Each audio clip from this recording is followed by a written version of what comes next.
చూస్ country delight, live better. ఇప్పుడే country delight app ని download చేసుకోండి. ప్రస్తుతం మనతో పాటు జనరల్ ఫిజిషియన్ కృష్ణ ప్రభాకర్ గారు లైవ్ కాల్లో అందుబాటులో ఉన్నారు. ఒకసారి డాక్టర్ గారితో మాట్లాడదాం.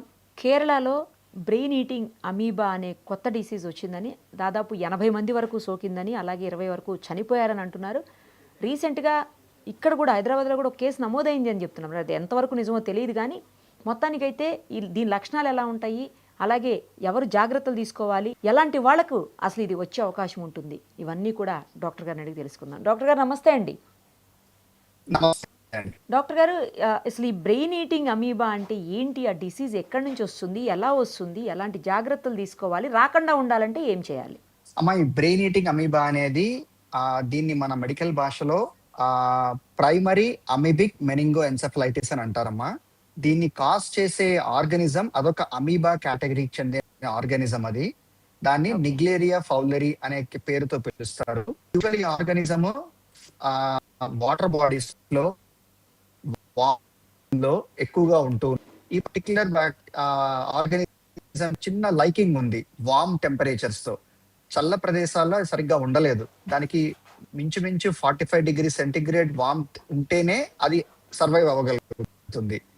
అండ్ మన ఫ్రెష్ వాటర్ బాడీస్ లో, స్టాగ్నెంట్ వాటర్స్ లో, స్విమ్మింగ్ పూల్స్ లో, మ్యాన్ మేడ్ పాండ్స్ లో ఎక్కువగా ఈ ఆర్గానిజం మనకి కనిపిస్తుంది.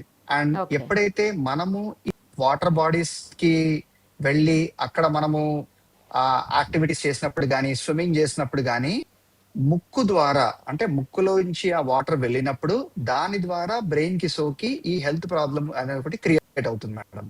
సో ఎలాంటి జాగ్రత్తలు తీసుకోవాల్సి ఉంటుంది డాక్టర్ గారు? ఎవరికి ఎక్కువగా, అంటే పిల్లలకా లేకపోతే పెద్దవాళ్ళకా, ఎవరికైనా రావచ్చునా? ఈ పర్టిక్యులర్ ఈ ఆర్గానిజం తో వచ్చే ఇన్ఫెక్షన్ ఎవరికైనా రావచ్చమ్మా.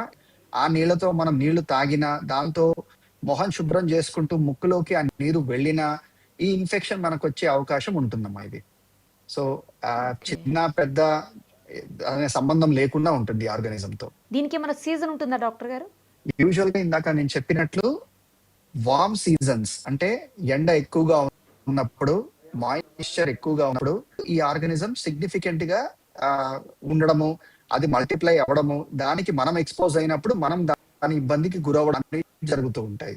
కానీ ఇది వింటర్ సీజన్ కదా డాక్టర్ గారు, ఎక్కువగా అంటే కొంచెం వేడి ఉంటేనే వస్తుందని అంటున్నారు. మీరు ఇది వింటర్ సీజన్ లో, almost rainy season, rainy next ఇంకా వింటర్ సీజన్ ఎంటర్ అవుతుంది.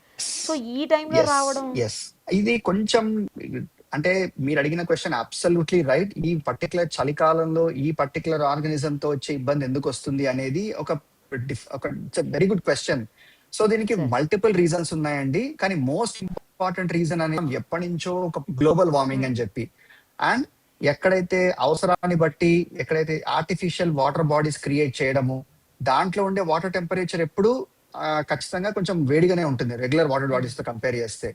So that can be one of the reasons, but actual reason అనేది ఇంకా మనం ఇన్వెస్టిగేట్ చేస్తున్నాము. So we do not know ఎందుకు పర్టికులర్ గా ఇప్పుడే వస్తుంది అనే దానికి సిగ్నిఫికెంట్ గా రీజన్స్ లేవంటున్నారా?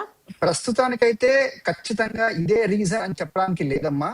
ప్రాబబ్లీ ఈ రొటీన్ గా ఉండే గ్లోబల్ వార్మింగ్ వల్ల, ఆర్టిఫిషియల్ వాటర్ బాడీస్ వేడెక్కడం వల్ల, లేదు ఈ ఆర్టిఫిషియల్ వాటర్ బాడీస్ క్రియేట్ చేసి ఆ టెంపరేచర్ తో ఉండడం వల్ల జరుగుతుందనే ఒక ఐడియా ఉంది తప్ప ఇదే రీజన్ అని చెప్పి ఇంకా మనకి అది తెలియలేదమ్మా. ఇంకా ఎపిడెమియాలజికల్ స్టడీస్ జరుగుతున్నాయి. We will know the answers very soon. Sir, ఇండియాలో ఫస్ట్ టైమా మనం ఈ కేసులు చూస్తున్నది? ఈ పర్టికులర్ డిజీజ్ ఇండియాలో ఫస్ట్ టైం అయితే కాదమ్మా. ఇది వరకు కూడా మనం ఈ పర్టికులర్ కేసెస్ చూసాము. ఇది ఒక రేర్ డిజీజ్, అంటే ఎప్పుడు సర్వసాధారణంగా మనకు కనిపించే డిజీజ్ కాదమ్మా. ఇది కొంచెం రేర్ డిజీజ్. కానీ ఈ మధ్య కాలంలో ఏదైతే మన డయాగ్నోస్టిక్ ఇంపార్టెన్స్ ఎక్కువైందో, మనం ఈ అమీబాని డయాగ్నోస్ చేసే ప్రాబబిలిటీస్ ఎక్కువైనాయి కాబట్టి కేసెస్ మనం ఎక్కువ చూడగలుగుతున్నాము. దీనికి మెడిసిన్స్ లేవా డాక్టర్ గారు? లేదమ్మా, ఈ పర్టికులర్ డిజీజ్ కి మెడిసిన్స్ ఉన్నాయి, కానీ మల్టీ డ్రగ్స్ అంటే ఒక 4-5 రకాల డిఫరెంట్ కైండ్స్ ఆఫ్ మెడిసిన్స్ మనం కలిపి ఆ పర్టికులర్ మెడిసిన్స్ మనకి అందజేస్తాము. సో మల్టీ డ్రగ్ రెజిమిన్ అంటాం దీన్ని. అంటే ఒక 4 to 5 డ్రగ్స్ అన్ని కలిపి ఇస్తుంది. పర్టికులర్ ఒక డ్రగ్ అంటూ లేదు, మిక్స్ చేసి ఇవ్వడమే. అంతే అమ్మా. దీంట్లో ఆంఫోటెరిసిన్ బి అని, అజిథ్రోమైసిన్ అని, ఫ్లూకనజోల్, రిఫాంపెన్, మిల్టిఫోసన్, డెక్సామెథసోన్, సో ఈ కాంబినేషన్ ఆఫ్ మెడిసిన్స్ ఇవ్వడం వల్ల మనము, అండ్ ఇంకోటి మోస్ట్ ఇంపార్టెంట్, దీన్ని మనం ఎంత అర్లీగా మనం డయాగ్నోస్ చేయగలిగి దాన్ని మనం కన్ఫర్మ్ చేయగలిగితే ఇమీడియట్ ట్రీట్మెంట్ తో ఖచ్చితంగా మనం లైఫ్ సేవ్ చేయగలగచ్చు. సార్ ఓన్లీ మరి ప్రాబ్లం ట్రీట్మెంట్ ఉంది, ఏంటంటే డ్రగ్స్ ఉన్నాయి, అయినా ఎందుకు ప్రాణాంతకం అవుతోంది? అదేనమ్మా, ఒకటి ఇది వ్యాపించడం చాలా క్విక్ గా వ్యాపిస్తుంది. ముక్కులో ఓహో. నుంచి బ్రెయిన్ కనెక్షన్ త్వరగా ఉంటుంది, అంటే ఈజీగా ఉంటుంది కాబట్టి ఫాస్టర్ గా అది బ్రెయిన్ కి సోకుతుంది. రెండవది, ఇది ఏదైతే మెనింజైటిస్ అంటే మెదడు వ్యాపి వ్యాధి కాజ్ చేస్తుందో ఆ పర్టికులర్ సిమ్టమ్స్ అన్ని మెనింజైటిస్ పేషెంట్స్ తో సిమిలర్ గా ఉంటాయి. సో మనకి ట్రీటింగ్ డాక్టర్ కి ఒక హై సస్పిషన్ ఉండాలి. ఎలా ఈయన వచ్చిన ప్రాంతం ఎక్కడి నుంచి, ఆయనకి రీసెంట్ గా ఎక్స్పోజర్ అయిందా వాటర్ బాడీస్ తో అనే హిస్టరీ పాయింట్స్ మనం గమనించి ఆ లాబొరేటరీ వాళ్ళకి స్పెషల్ ఇన్స్ట్రక్షన్స్ ఇవ్వాలి. ఈ అమీబా ఆర్గానిజం ఏమైనా మీకు సస్పిషన్ గా కనిపిస్తున్నాయా, ఒకవేళ ఏ మాత్రం సస్పిషన్ ఉన్నా ఇమ్మీడియట్ గా PCR స్టడీస్ కి మనం పంపించగలిగి డయాగ్నోస్ చేయగలిగితే ట్రీట్మెంట్ స్టార్ట్ చేయడంతో కొంచెం మనకు ఖచ్చితంగా మనకి బెటర్మెంట్ కనిపిస్తుంది. థ్యాంక్ యూ, చాలా ఇన్ఫర్మేషన్ ఇచ్చారు. Thank you so much.